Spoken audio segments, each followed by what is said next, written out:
السلام عليكم ورحمة الله وبركاته. حبايبي ازيكم عاملين ايه؟ طبعا انا بقالي فترة كبيرة ما بطلعش على القناة بعمل اي فيديوهات لظروف، وتوقفت القناة فترة.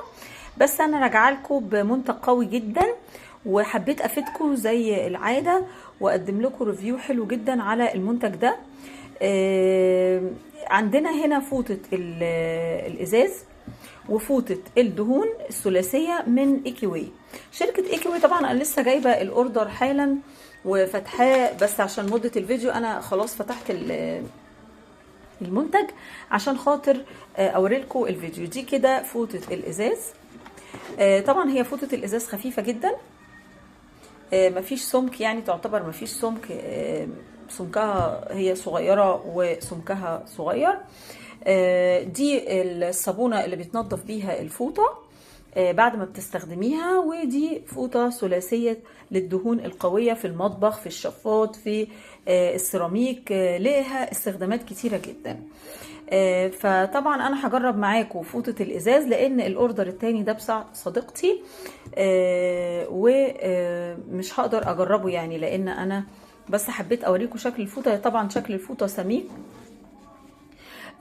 ولها استخدامات بطريقه معينه. طبعا الدهون انت بتحطي في ميه سخنه الفوطه دي، وبعدين بتنضفي بيها الدهون من غير اي منظف او اي شيء.